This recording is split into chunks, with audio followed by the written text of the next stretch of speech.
ಕರುನಾಡ ವೀಕ್ಷಕರಿಗೆಲ್ಲರಿಗೂ ನನ್ನ ನಮಸ್ಕಾರಗಳು. ವೀಕ್ಷಕರೇ, ಇವತ್ತು ನನ್ನ ಜೊತೆ ಸುವರ್ಣ ಕರ್ನಾಟಕ ಮಾನವ ಹಕ್ಕುಗಳ ಸಂರಕ್ಷಣಾ ಸಮಿತಿಯ ರಾಜ್ಯಾಧ್ಯಕ್ಷರಾದ ಶ್ರೀಯುತ ಗಣೇಶ್ ಗೌಡ್ರು ನಮ್ಮ ಜೊತೆ ಇದ್ದಾರೆ. ಸರ್ ನಮಸ್ತೆ. ಸರ್ ನಮಸ್ತೆ.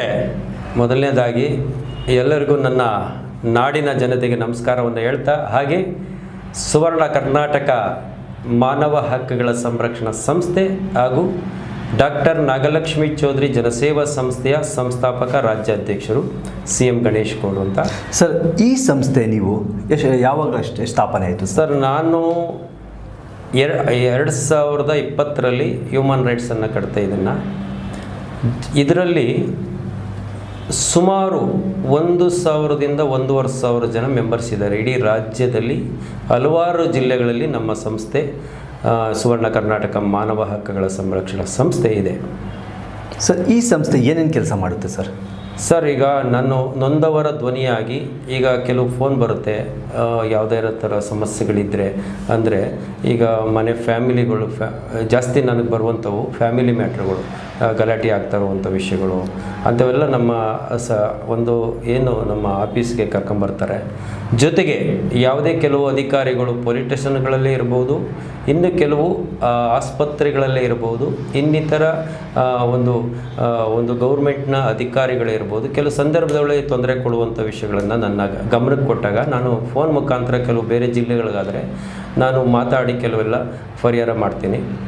ಜೊತೆಗೆ ಇಲ್ಲೇ ಆದರೆ, ಬೆಂಗಳೂರಿನಲ್ಲೇ ಆದರೆ ನಾನು ಅವನ್ನೆಲ್ಲ ಕರೆಸ್ಕೊಂಡು ಯಾವುದೇ ಸಮಸ್ಯೆ ಆಗಿರಲಿ ಎರಡೂ ಕಡೆ ನಾನು, ಯಾಕೆಂದರೆ ನಾನು ಮೊದಲನೇದಾಗಿ ಹೇಳುವಂಥ ವಿಷಯ ಏನಂತಂದರೆ, ಯಾವುದೇ ವ್ಯಕ್ತಿ ಕಂಪ್ಲೇಂಟ್ ಕೊಡೋಕ್ಕೆ ಬಂದರೆ ನಾನು ಅವ್ರ ಕಡೆನೇ ನಾನು ಮಾತಾಡಲ್ಲ. ನಾನು ಎರಡೂ ಕಡೆ ಗಮನ ಇಟ್ಟು ಒಂದು ಶಿಸ್ತಾಗಿ ಯಾರಿಗೇ ಆಗಲಿ ಅನ್ಯಾಯ ಆಗಬಾರ್ದು. ಬಂದಂಥ ಜನಗಳಿಗೆ ನಮ್ಮ ಸಂಸ್ಥೆ ಒಂದು ಉನ್ನತವಾಗಿ ಕೆಲಸ ಮಾಡ್ತಾಯಿದೆ, ಒಂದು ಪ್ರಾಮಾಣಿಕವಾಗಿ ಹೋಗ್ತಾ ಇದೆ ಅಂತ ನಾವೇನು ಮಾಡ್ತೀವಿ, ಎರಡೂ ಕಡೆ ಮಾತಾಡಿ ಅದನ್ನು ಬಗೆಹರಿಸುವಂಥ ಕೆಲಸವನ್ನು ನಾನು ಸುಮಾರು ತುಂಬ ನಾನು ಒಂದು 500 ಕೇಸಸ್ಸನ್ನು ನಾನು ಖಂಡಿತ ನಾನು ಮಾಡಿದ್ದೀನಿ ಅಂತ ನಾನು ಎಲ್ಲಿ ಬೇಕಾದ್ರೆ ಹೇಳಬಲ್ಲೆ ಇದನ್ನು. ಸರ್, ನಿಮಗೆ ಇದ್ಯಾವ ಥರ ಆಸಕ್ತಿ ಇತ್ತು ಸರ್ ಈ ಥರ ಸೇವೆ ಮಾಡಬೇಕು? ಇಲ್ಲ, ನಾನು ನಮ್ಮ ಒಂದು ಸುಮಾರು 15-16 ವರ್ಷಗಳ ಹಿಂದೆ ನಾನು ಬೇರೆ ಒಂದು ಏರಿಯಾದಲ್ಲಿ ಸಣ್ಣ ಪುಟ್ಟ ಕೆಲಸ ಮಾಡ್ಕೊಂಡು ಸಾಮಾಜಿಕ ಕಳಕಳಿ ಕೆಲಸವನ್ನು ಮಾಡ್ಕೊಂಡು ಬರ್ತಾಯಿದ್ದೆ. ಹಾಗಾಗಿ ನಾನು ಬೇರೆ ಯಾವುದೋ ಒಂದು ಸಂಸ್ಥೆಯಲ್ಲಿ ಸೇರಬೇಕಾಯಿತು. ಹ್ಯೂಮನ್ ರೈಟ್ಸ್ ಅನ್ನೋದೇ ನನಗೆ ಖಂಡಿತ ಗೊತ್ತಿರಲಿಲ್ಲ. ಹಾಗಾಗಿ ಯಾರೋ ಕರ್ಕೊಂಡೋಗಿ, ನೀವು ಬನ್ನಿ, ದಯವಿಟ್ಟು ನಿಮಗೊಂದು ಸ್ಥಾನ ಕೊಡಿಸಿ, ನೀವು ಒಂದು ಆ್ಯಕ್ಟಿವ್ ಆಗಿದ್ದೀರಾ, ನೀವು ಮುಂದಿನ ಬೆಳವಣಿಗೆ ಚೆನ್ನಾಗಿದೆ, ನೀವು ಮಾಡುವಂಥ ಕೆಪಾಸಿಟಿ ತಮ್ಮಲ್ಲಿದೆ ಅಂತ ನನ್ನನ್ನು ಗುರುತಿಸಿದ್ರು ಯಾವುದೋ ವ್ಯಕ್ತಿ. ಹಾಗಾಗಿ ನಾನು ಯಾಕೆ ಇದನ್ನು ಮಾಡಬಾರ್ದು, ತಮ್ಮ ಗಮನಕ್ಕೆ ಕೊಡ್ತೀನಿ ನಾನು. ಇಲ್ಲಿ ಯಾವುದೇ ಒಂದು ಹ್ಯೂಮನ್ ರೈಟ್ಸ್ ಅಂದರೆ ಯಾವುದೇ ಜಾತಿಗೆ ಸೇರಿದ್ದಲ್ಲ, ಯಾವುದೇ ಗುಂಪುಗಾರಿಕೆ ಅವಕಾಶ ಇಲ್ಲ, ಯಾವುದೇ ಜಾಗಗಳಲ್ಲೇ ಆಗಲಿ ನಾವು ಹೋಗಿ ಬಾವುಟ ಇರಿಸ್ಕೊಂಡು ಗಲಾಟೆ ಮಾಡುವಂಥದ್ದು ಹ್ಯೂಮನ್ ರೈಟ್ಸ್ ಅಲ್ಲ. ನಮ್ಮ ಹಕ್ಕುಗಳನ್ನು ನಾವು ಕೇಳುವಂಥದ್ದು ಇದು. ಯಾವುದೇ ಜಾಗದಲ್ಲಿ ತೊಂದರೆ ಆದರೆ, ನಮ್ಮ ಗಮನಕ್ಕೆ ಬಂದದ್ದೇ ಆದರೆ ಖಂಡಿತ ನಾವು ಅದನ್ನು ಆ ಒಂದು ವಿಷಯಕ್ಕೆ ನಾವು ಖಂಡಿತ ಎಂಟ್ರಿ ಆಗ್ತೀವಿ. ಮಾಡಿದ್ದೀನಿ ನಾನು ತುಂಬ. ಹಾಗಾಗಿ ಹಲವಾರು ನಾನು ಪ್ರತಿಯೊಂದು ಫೈಲ್ ಮಾಡಿದ್ದೀನಿ. ನಾನು ಏನೇನು ಕೇಸಸ್ ಮಾಡ್ತಾ ಇದ್ದೇನೆ ಆಫೀಸ್ನಲ್ಲಿ ಅದೆಲ್ಲ ಒಂದು ಫೈಲ್ ಮಾಡಿ ಕೆಲಸವನ್ನು ಮಾಡ್ಕೊಂಡು ಬರ್ತಾ ಇದ್ದೇನೆ. ಇದ್ರ ಜೊತೆಗೆ ವರ್ಷಕ್ಕೆ 2 ಕಾರ್ಯಕ್ರಮವನ್ನು ಮಾಡ್ತೇನೆ. ಜನವರಿ ಟು ಆಗಸ್ಟ್ ತಿಂಗಳಲ್ಲಿ ದೊಡ್ಡ ಮಟ್ಟದಲ್ಲಿ ಇಡೀ ರಾಜ್ಯದಲ್ಲಿ ಗಣನೀಯವಾಗಿ ಸೇವೆ ಮಾಡುವಂಥವ್ರನ್ನ ಗುರುತಿಸಿ 100-150 ಜನಕ್ಕೆ ಪ್ರಶಸ್ತಿ ಕೊಡುವಂಥದ್ದೇ ಇರ್ಬೋದು. ಜೊತೆಗೆ ಯಾರೇ ಬರಲಿ, ನಾನು ಒಂದು ಕಾರ್ಯಕ್ರಮ ಮಾಡಬೇಕಾದ್ರೆ ಸುಮಾರು 400-500 ಜನಕ್ಕೆ ಸನ್ಮಾನ ಮತ್ತು ಪ್ರಶಸ್ತಿ, ಆ ಎರಡನ್ನೂ ಕೂಡ ಯಾವುದೇ ವ್ಯಕ್ತಿ ನಮ್ಮ ಕಾರ್ಯಕ್ರಮಕ್ಕೆ ಬಂದರೆ ಆ ಕಾರ್ಯಕ್ರಮಕ್ಕೆ ಅನುಕೂಲ ಆಗಬೇಕು. ಆ ಯಾವುದೇ ವ್ಯಕ್ತಿ ಬೇಜಾರಾಗಿ ವಾಪಸ್ ಹೋಗಬಾರ್ದು. ಯಾವುದೇ ಜಿಲ್ಲೆಯಿಂದ ಬಂದಿದ್ದರೆ ಪ್ರತಿಯೊಬ್ಬ ವ್ಯಕ್ತಿಯೂ ಕೂಡ ಸ್ಟೇಜ್ ಹತ್ತಬೇಕು ಅಂತ ನಾನು ಇಲ್ಲಿವರೆಗೂ ನಾನು ಮಾಡ್ಕೊಂಬಂದಿದ್ದೀನಿ ಸರ್. ಯಶಸ್ವಿಯಾಗಿ ನಾನು ಯಾವುದೇ ಫೇಲ್ ಇಲ್ಲ. ಹಂಗಾಗಿ ನಾನು ಮಾಡ್ಕೊಬಂದು ಯಶಸ್ವಿಯ ಹಾದಿಯಲ್ಲಿ ನಾನು ಖಂಡಿತ ಮಾಡ್ಕೊಬಂದಿದ್ದೀನಿ. ಅದು ಖುಷಿ ಇದೆ ಸರ್, ನಾನು ತುಂಬ ಖುಷಿ ಇದೆ ಸರ್. ಇವಾಗ ಯಾರಿಗೂ ಒಂದು ಕನಸಂತ ಇರುತ್ತೆ. ಹೌದು. ನಾನು ನನ್ನ ಲೈಫಲ್ಲಿ ನಾನು ಇದೇ ಥರ ಇರಬೇಕು, ನಾನು ಇದೇ ಥರ ಅಚೀವ್ಮೆಂಟ್ ಆಗಿರಬೇಕು ಅಂತ. ನೀವು ಈ ಮಾನವ ಹಕ್ಕುಗಳ ಸಂರಕ್ಷಣೆಗೆ ನೀವು ಸಂಸ್ಥೆ ಕಟ್ಟುವಾಗ ನಿಮ್ಮಲ್ಲಿ ಆ ಥರ ಅನುಭವಗಳು ಯಾವುದಾದ್ರೂ ಕಣ್ಣಿಂದ ನೋಡಿರ್ಬೋದು, ಅದಕ್ಕೆ ನಿಮ್ಗೆ ಈ ಥರ ನಾನು ಸೇವೆ ಥರ ಈ ಥರ ಮಾಡಬೇಕು ಅಂತ ಅನ್ಸಿರ್ಬೋದು? ಖಂಡಿತ. ನಾನು ಮೊದಲನೇದಾಗಿ ಹೇಳಬೇಕು ಅಂದರೆ ಇದು ಯಾಕೆ ನಾನು ಇದನ್ನು ಆಯ್ಕೆ ಮಾಡ್ಕೊಂಡೆ ಅಂತಂದರೆ, ಈಗ ಯಾವುದೇ ಒಂದು ಈಗ ಹಲವಾರು ಪಕ್ಷಗಳಿದೆ, ಆ ಪಕ್ಷಗಳಲ್ಲಿ ಏನಾಗುತ್ತೆ, ಯಾರೇ ಒಬ್ಬ ತಪ್ಪು ಮಾಡಿದ್ರೆ ಅವ್ರಿಗೆ ಸಪೋರ್ಟ್ ಮಾಡ್ತಾರೆ ಹೊರತು ಇವತ್ತು ಒಂದು ಸಮಾಜ ಏನಾಗಿದೆ, ತಪ್ಪು ಮಾಡೋ ವ್ಯಕ್ತಿಗಳಿಗೆ ನಾವು ಸಪೋರ್ಟ್ ಮಾಡ್ತಾ ನಿಂತಿದ್ದೀವಿ. ಯಾವುದೇ ವ್ಯಕ್ತಿ ಆ ರೀತಿ ಆಗಬಾರ್ದು. ಯಾಕೆ ಹ್ಯೂಮನ್ ರೈಟ್ಸ್ ಅಂದರೆ ಪ್ರತಿಯೊಬ್ಬರಿಗೂ ಗೌರವ ಸಿಗುವಂಥದ್ದು, ಆ್ಯಸ್ ಎ ಅವರ ಹಕ್ಕುಗಳನ್ನು ಕೇಳುವಂಥದ್ದು. ಒಬ್ಬ ಈಗ ಹುಟ್ಟಿರೋ ಮಗುಗೂ ಕೂಡ ಅವರ ಹಕ್ಕು ಕೇಳೋಕ್ಕೆ ರೈಟ್ಸ್ ಇದೆ. ಆ ರೀತಿ ಒಂದು ನಮಗೆ ಬಂದಿರುವಂಥ ಒಂದು ಇದರಲ್ಲಿ ನಾವು ಯಾಕೆ ಇದನ್ನು ಮಾಡ್ಕೊಂಡು ಹೋಗಬಾರ್ದು? ಇದರಲ್ಲಿ ಗೌರವ ಜಾಸ್ತಿ ಇದೆ. ಆಮೇಲೆ ಯಾರೂ ನಮ್ಮನ್ನು ತಡೆಯೋಕ್ಕಾಗಲ್ಲ, ಯಾವುದೇ ಜಾಗದಲ್ಲಿ ನಮ್ಮನ್ನು ತಡೆಯೋಕ್ಕೆ ಸಾಧ್ಯನೇ ಇಲ್ಲ. ಯಾರನ್ನ ಕೇಳೋಕ್ಕೆ ರೈಟ್ಸ್ ಇದೆ ಪ್ರತಿಯೊಬ್ಬರು. ಯಾವುದೇ MLA ಆಗಿರ್ಬೋದು, ಮಿನಿಸ್ಟ್ರಿ ಆಗಿರ್ಬೋದು, ಪ್ರಧಾನಮಂತ್ರಿಗೂ ಕೂಡ ನಾವು ಲೆಟ್ರ್ ಬರೆದು ಕೇಳುವಂಥ ಕೆಪಾಸಿಟಿ ಈ ಒಂದು ಹ್ಯೂಮನ್ ರೈಟ್ಸ್ಗೆ ಇದೆ. ಹಾಗಾಗಿ ನಾನು ಇದನ್ನು ಆಯ್ಕೆ ಮಾಡಬೇಕಾಗಿತ್ತು. ಜೊತೆಗೆ ಇಲ್ಲಿ ಯಾವುದೇ ಥರದ ಜಾತಿ ಧರ್ಮ ಇಲ್ಲ, ಯಾವುದೇ ಥರದ ಭೇದ ಭಾವ ಇಲ್ಲದಿರೋ ಕಾರಣದಿಂದ ನಾನು ಇದನ್ನು ಆಯ್ಕೆ ಮಾಡ್ಕೊಂಡು ಇದರಿಂದ ನನ್ನ ಕೈಲಾದ ಮಟ್ಟಿಗೆ ಒಂದು 4 ಜನಕ್ಕೆ ನಾವು ಒಳ್ಳೇದು ಮಾಡಬೇಕು ಜೀವನದಲ್ಲಿ. ಅಲ್ಲಲ್ಲೇ ಹುಟ್ಟಾಕಬೇಕು. ಪ್ರಸಾದ್, ನೀವು ನಂಬ್ತಿರೋ ಬಿಡ್ತಿರೋ, ಸುಮಾರು 52 ಘಟಕಗಳನ್ನು ಸ್ಥಾಪನೆ ಮಾಡಿದ್ದೀನಿ ನಾನು. ಪ್ರತಿಯೊಂದು ಘಟಕಗಳ ಬೇಕಂದರೆ ಪ್ರತಿಯೊಬ್ಬರಿಗೂ ಅನುಕೂಲ ಆಗಬೇಕು. ಆ ಒಂದು ದಿಟ್ಟಿನಲ್ಲಿ ನಾನು ಒಂದು ಎಲ್ಲವನ್ನು ಘಟಕಗಳನ್ನು ಎಲ್ಲರಿಗೂ ಒಂದು ಲೀಡರ್ಶಿಪ್ ಸಿಗಬೇಕು, ಒಂದು ಗೌರವ ಸಿಗಬೇಕು ಅನ್ನೋ ಒಂದು ಕಾರಣದಿಂದ ನಾನು ಈ ಒಂದು ಆಲೋಚನೆಯನ್ನು ಮಾಡ್ತಾ ಹ್ಯೂಮನ್ ರೈಟ್ಸ್ನಲ್ಲಿ ನಾನು ಕೆಲಸ ಮಾಡ್ಕೊಂಡು ಬರ್ತಾಯಿದ್ದೀನಿ. ಸರ್, ಇವಾಗ ಹ್ಯೂಮನ್ ರೈಟ್ಸ್ ಅಂದ ತಕ್ಷಣ ಎಷ್ಟೋ ಜನರಿಗೆ ಭಯ ಇರುತ್ತೆ, ಇಲ್ಲ ಇಲ್ಲಿ ನ್ಯಾಯ ಸಿಗುತ್ತೆ ಅಂತ ಎಷ್ಟೋ ಜನ ಅಂದ್ಕೊಂಡಿರ್ತಾರೆ. ಖಂಡಿತ. ಇದು ನಿಮ್ಮ ಸಂಸ್ಥೆಯಿಂದ ಇದು ಜನರಿಗೆ ನಿಜಾನೋ ಸುಳ್ಳ ಸರ್? ಸರ್, ಖಂಡಿತ ನಿಜ ಇದೆ.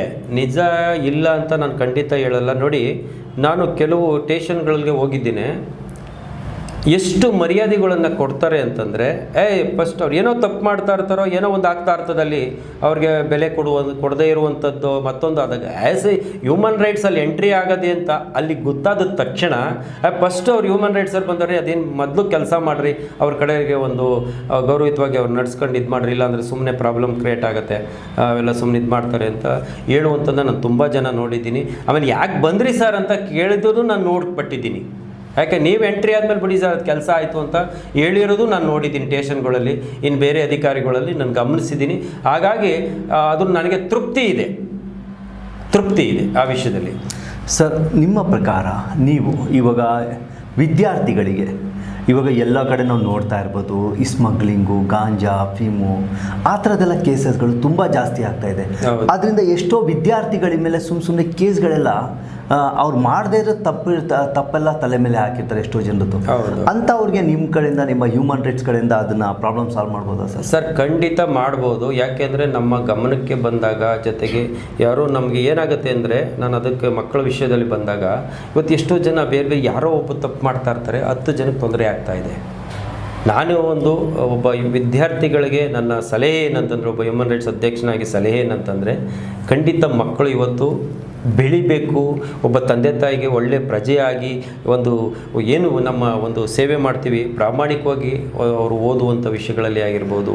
ಅವರು ಓದದೇ ಇದ್ದರೂ ಕೆಲವು ಸಂದರ್ಭ ಏನಾಗ್ತದೆ, ಒಬ್ಬ ತಂದೆ ತಾಯಿಗೆ ಒಂದು ಒಳ್ಳೆಯ ಮಗನಾಗಿ ಪ್ರಾಮಾಣಿಕವಾಗಿ ಅವ್ರು ಇದ್ದದ್ದೇ ಆದರೆ ಖಂಡಿತ ಅವ್ರು ಯಾವುದೋ ಒಂದು ಬಿಸ್ನೆಸ್ ಮಾಡ್ಬೋದು, ಮತ್ತೊಂದು ಮಾಡ್ಬೋದು, ಇನ್ನಿತರ ಅವರವರ ಒಂದು ಹಾವಭಾವಕ್ಕೆ ಅವರು ಅನುಗುಣ ಆಗಿ ಮುಂದೊಂದು ದಿನದಲ್ಲಿ ದೊಡ್ಡ ಮಟ್ಟದಲ್ಲಿ ಬೆಳೆಯೋಕ್ಕೆ ಆಸ್ಪದ ಖಂಡಿತ ಆಗುತ್ತೆ. ಮಕ್ಕಳು ಯಾವುದೇ ಕಾರಣಕ್ಕೂ ಆ ಒಂದು ಕೆಟ್ಟ ಕೆಲಸ ಇದೆ ಅದಕ್ಕೆಲ್ಲ ಅವಕಾಶವನ್ನು ಕೊಡದಂತೆಯೇ ತಂದೆ ತಾಯಿಗಳು ಕೂಡ ನೋಡ್ಕೋಬೇಕಾಗ್ತದೆ. ಜೊತೆಗೆ ನಮ್ಮಂಥ ಒಬ್ಬ ಸಮಾಜ ಸೇವೆ ಮಾಡುವಂಥವ್ರು, ಹ್ಯೂಮನ್ ರೈಟ್ಸಲ್ಲಿ ಇರ್ಬೋದು, ಇನ್ನು ಬೇರೆ ಇರ್ಬೋದು, ಇಂಥವೆಲ್ಲ ತಡೆಗಟ್ಟಿ ಒಂದು ಪ್ರಾಮಾಣಿಕವಾಗಿ ಒಂದು ದಿಟ್ಟ ಹೆಜ್ಜೆಯನ್ನು ಪ್ರಾಮಾಣಿಕವಾಗಿ ಮಾಡ್ಕೊಂಡು ಓದುದ್ದೇ ಆದರೆ ಎಲ್ಲವನ್ನು ತಡೆಗಟ್ಬೋದು ಅನ್ನೋದು ನನ್ನ ಜೊತೆ ಖಂಡಿತ ಇದನ್ನು ಹೇಳಬಲ್ಲೆ. ಜೊತೆಗೆ ತಾವುಗಳು ಮೀಡಿಯಾದವರು ಕೂಡ ಇದರಲ್ಲೆಲ್ಲ ನಾವೆಲ್ಲ ಕೈ ಜೋಡಿಸಿ ನಾವೆಲ್ಲ ಒಂದೇ, ಹ್ಯೂಮನ್ ರೈಟ್ಸು ಮತ್ತು ಮೀಡಿಯಾ ಖಂಡಿತ ಇವೆಲ್ಲ ಒಂದೇ ಒಂದು ತಂದೆ ತಾಯಿ ಇದ್ದಂಗೆ. ಇವೆಲ್ಲ ನಾವು ಪ್ರಾಮಾಣಿಕವಾಗಿ ಕೆಲಸ ಮಾಡಬೇಕು. Very simple. ಇವತ್ತೇನಾಗಿದೆ ಅಂದರೆ, ನಾನು ಖಂಡಿತ ಹೇಳ್ತೀನಿ, ತುಂಬ ದುಡ್ಡಿಗೆ ಬೆಲೆ ಜಾಸ್ತಿ ಆಗ್ತಾ ಇದೆ. ಅದು ಕಮ್ಮಿ ಆಗಬೇಕು. ಪ್ರಾಮಾಣಿಕತೆಗೆ ಬೆಲೆ ಕೊಡಬೇಕು. ಒಳ್ಳೆ ವಿಷಯಕ್ಕೆ ನಾವು ಹೋಗ್ಬೇಕಾಗ್ತದೆ. ಯಾವುದು ಶಾಶ್ವತ ಯಾವುದೂ ಇಲ್ಲ ಜೀವನದಲ್ಲಿ. ಇರೋದು 4 ದಿನ ನಮ್ಮ ಬದುಕು ಅಷ್ಟೇ. ಆ ಬದುಕನ್ನು 3 ದಿನದೊಳಗಡೆ ಪ್ರಾಮಾಣಿಕವಾಗಿ ನಾವು ಕೆಲಸ ಮಾಡುತ್ತೆ ಆದರೆ ಖಂಡಿತ ನಾವು ಮುಂದಿನ ದಿನದಲ್ಲಿ ಯಶಸ್ವಿ ಕಾಣ್ತೀವಿ. ನಾನು ಇನ್ನೂ ಒಂದು ತಮಗೆ ನಿಮ್ಮ ಗಮನಕ್ಕೆ ನಾನು ಹೇಳ್ತಿದ್ದೀನಿ. ನನ್ನ ಜೀವನದ ಕಥೆ ಹೇಳಲಿಲ್ಲ ನಿಮಗೆ. ನಾನು ಇವತ್ತು 24 ಅವರ್ 24 ವರ್ಷಗಳಿಂದ ಮನೆಗೆ ಹೋಗಿ ಕಾರ್ ತೊಳೆದು ಜೀವನ ಮಾಡ್ತಾ ಇದ್ದೇನೆ. ನಾನು ಇವತ್ತಿಂದ ಅಲ್ಲ, 24 ವರ್ಷಗಳಿಂದ ನಾನು ಮನೆಗೆ ಹೋಗಿ, ಅಂದರೆ ಈಗ ನಿಮ್ಮದು ಅಂದ್ಕೊಳ್ಳಿ, ನಿಮ್ದು ಯಾವುದೋ ಒಂದು ಕಾರ್ ಇರುತ್ತೆ ಇಷ್ಟು ಅಂತ ಮಾತಾಡಿ ನಾನು ಕೆಲಸ ಮಾಡ್ಕೊಂಡು ಬರ್ತಾ ಇದ್ದೇನೆ. ಇವತ್ತಿಗೂ ದಿನನಿತ್ಯ ಇವತ್ತು ನಾನು ಕೆಲಸ ಮಾಡ್ಕೊಂಡೇ ಬಂದಿದ್ದು. 4 ಕಾರ್ ತೊಳೆದ್ಬಿಟ್ಟು ಮನೆಗೆ. ಯಾಕೆ ಅಂದರೆ ಕಷ್ಟಪಟ್ಟು ಜೀವನ ಮಾಡಬೇಕು ಅನ್ನೋದು ನನ್ನ ಗುರಿ. ಯಾರು ಏನು ಬೇಕಾದ್ರೆ ಅಂದ್ಕೊಳ್ಳಿ, ನನಗೆ ಅದ್ರ ಬಗ್ಗೆ ಚಿಂತೆ ಇಲ್ಲ. ಯಾಕೆ ನಾನು ಶ್ರಮ ಬಿದ್ದು ಜೀವನ ಮಾಡಬೇಕು ಅನ್ನೋದು ಅದು ತೃಪ್ತಿ. ಅದು 100 ರೂಪಾಯಿ ಸಿಕ್ಕಿದ್ರೆ ಅದರಿಂದ ತೃಪ್ತಿ ಅನ್ನೋದು ನನ್ನ ಅನಿಸಿಕೆ. ಜೊತೆಗೆ ಇವತ್ತು ಒಂದು 4 ಜನಕ್ಕೆ ನಾವು ಕೆಲಸ ಕೊಟ್ಟರೆ, ಯಾವುದೋ ಒಂದು ಹುಡುಗ ಕಾಲೇಜ್ಗೆ ಹೋಗ್ತಾ ಇರ್ತಾನೆ. ಆ ಕಾಲೇಜ್ಗೆ ಹೋಗೋ ಹುಡುಗ ಮನೇಲಿ ಮಲಗಿರ್ತಾನೆ. 6 ಗಂಟೆಗೆ ಎದ್ದು ನನ್ನ ಜೊತೆ ಒಂದು 2 ಅವರ್ಸ್ ಕೆಲಸ ಮಾಡಿದ್ರೆ ಒಂದು 4,000 ರೂಪಾಯಿ ಸಂಬಳ ಕೊಡ್ತೀನಿ. 18 ಹುಡುಗರು ನನ್ನ ಹತ್ರ ಕೆಲಸ ಮಾಡ್ತಾಯಿದ್ರು. ಒಂದು 8 ಜನ ಇದ್ದಾರೆ. ಯಾಕೆ ಇದನ್ನು ಹೇಳೋಕ್ಕೆ ಬಂದೆ ಅಂದರೆ, ಅವ್ರ ತಂದೆ ತಾಯಿಗೆ ಭಾರ ಆಗಲ್ಲ. ಆ 4,000 ಇದ್ದರೆ, ಆ 4,000 ತಿಂಗಳ 4,000 ಬಂದರೆ ಅವನ ಖರ್ಚು ವೆಚ್ಚಕ್ಕೆ, ಅವನ ಓದುವಂಥ ವಿಷಯಕ್ಕೆ ಅನುಕೂಲ ಖಂಡಿತ ಆಗುತ್ತೆ ಅಂತ ನನ್ನ ಭಾವನೆ. ಅದನ್ನು ನಾನು ಖಂಡಿತ ಮಾಡ್ಕೊಂಡು ಬರ್ತಾ ಇದ್ದೇನೆ. ಸರ್, ನಾವು ಕೇಳ್ಪಟ್ವಿ ಇದ್ರ ಜೊತೆ ನೀವು ಡಾಕ್ಟರ್ ನಾಗಲಕ್ಷ್ಮಿ ಚೌಧರಿ ಸಂಘದ ರಾಜ್ಯಾಧ್ಯಕ್ಷರು ಅಂತ. ಇದು ಯಾವ ಥರ ಈ ಸಂಸ್ಥೆ ಏನೇನು ಕೆಲಸ? ಖಂಡಿತ ಅದಕ್ಕೂ ನಾನು ಹೇಳಬಲ್ಲೆ. ಈಗ ಯಾಕೆ ಅದು ನಾನು ಪ್ರೇರಣೆ ಆದೆ ಅಂದರೆ, ನಮ್ಮ ದಿಟ್ಟ ಮಹಿಳೆಯವರು, ಪ್ರಾಮಾಣಿಕ ವ್ಯಕ್ತಿ, ನಾನು ಹತ್ತಿರದಿಂದ ನೋಡಿದಂಥ ಒಬ್ಬ ನಮ್ಮ ಡಾಕ್ಟರ್ ನಾಗಲಕ್ಷ್ಮಿ ಚೌಧರಿಯವರು ಉನ್ನತವಾದಂಥ ಒಂದು ಮಹಿಳೆ, ದಿಟ್ಟ ಮಹಿಳೆ, ಪ್ರಾಮಾಣಿಕ ಮಹಿಳೆ. ಇವ್ರ ಬಗ್ಗೆ ನಾನು ಪದಗಳೇ ಬರಲ್ಲ ಹೇಳೋಕ್ಕೆ. ಆ ಒಂದು ದೃಷ್ಟಿಕೋನದಿಂದ ನಾನು ನೋಡ್ತಾ ಇರಬೇಕಾದ್ರೆ, ಯಾಕೆ ಇವತ್ತು ಮಹಿಳಾ ಆಯೋಗದ ಅಧ್ಯಕ್ಷರಾಗಿದ್ದಾರೆ, ಆ ಒಂದು ದೃಷ್ಟಿಕೋನದಿಂದ ನಾನು ಇದನ್ನು ಅವರ ಒಂದು ಬರೀ ಅವರು ಅಧಿಕಾರ ಸಿಕ್ಕ ತಕ್ಷಣ ಮುಗಿದ ಮೇಲೆ ಅವರು ಹೊರಗಡೆ ಬರೋದು, ಆಮೇಲೆ ಏನೂ ಆಗದೆ ಇರೋದು ಅನ್ನೋದು ನನ್ನ ಒಂದು ಭಾವನೆ ಅಲ್ಲ. ಯಾಕೆ ಅಂದರೆ, ಅವರ ಹೆಸರಲ್ಲಿ ನಾವು ಒಂದು ಸಂಸ್ಥೆಯನ್ನು ಹುಟ್ಟಾಕಿದ್ರೆ ಶಾಶ್ವತವಾಗಿ ನಾನು ಅವ್ರ ಜೊತೆ ನಿಲ್ಲಬೇಕು. ಒಬ್ಬ ಪ್ರಾಮಾಣಿಕ ಮಹಿಳೆ ಜೊತೆ ನಾನು ಇರಬೇಕು. ನಾನು 100 ಜನನ, 1000 ಜನನ, ಅದರ ಲಕ್ಷಾಂತರ ಜನನನ್ನು ಅವರ ಒಂದು ಏನು ಸಂಸ್ಥೆ ಕಟ್ಟಿದ್ದೀವಿ, ಡಾಕ್ಟರ್ ನಾಗಲಕ್ಷ್ಮಿ ಚೌಧರಿ ಜನಸೇವಾ ಸಂಸ್ಥೆಯನ್ನು ಏನು ಹುಟ್ಟಾಕಿದ್ದೀವಿ ಇವತ್ತೊಂದು ದಿನ 8 ತಿಂಗಳ ಹಿಂದೆ ಹಲವಾರು ಜಿಲ್ಲೆಗಳಲ್ಲಿ ನಡೀತಾ ಇದೆ. ಇನ್ನೂ ಪ್ರೋಸೆಸ್ಸಲ್ಲಿ ಹೋಗ್ತಾ ಇದೆ, ಮಾಡ್ತಾಯಿದ್ವಿ, ಏನೋ ಒಂದು ಇದಾಗಿ ಹೋಗ್ತಾ ಇದೆ. ಆ ಒಂದು ನಮ್ಮ ಮಹಿಳಾ ಅಧ್ಯಕ್ಷರು ಅವರು ಪ್ರಾಮಾಣಿಕ ವ್ಯಕ್ತಿಗಳು. ಇವತ್ತು ನಾನು ನೋಡ್ತಾ ಇದ್ದೇನೆ ಅಂತ ಅವ್ರ ಬಗ್ಗೆ ಕೆಲವರೆಲ್ಲ ಸಲ್ಲದೆಲ್ಲ ಕೆಲವು ಪದ ಬಳಕೆ ಮಾಡೋದು, ಬೇರೆ ಬೇರೆ ರೀತಿಯಲ್ಲಿ ಬರೆಯುವಂಥದ್ದು, ಖಂಡಿತ ಅದನ್ನು ಯಾರೂ ಕೂಡ ನಾನು ತಮ್ಮಲ್ಲಿ ಮನವಿ ಮಾಡ್ತಾ ಇದ್ದೇನೆ. ಅವರ ಇದ್ರ ಮುಖಾಂತರ ಒಬ್ಬ ಅಧ್ಯಕ್ಷನಾಗಿ, ಅವರ ಇದು ಸಂಸ್ಥೆ ಅಧ್ಯಕ್ಷನಾಗಿ, ಏನೋ ಸುಮ್ಮನೆ ಮಾತಾಡ್ತಾರೆ, ಕಂಪ್ಲೇಂಟ್ ತೊಗೋತಾರೆ ಅಂತ ಹೇಳುವಂಥದ್ದಲ್ಲ.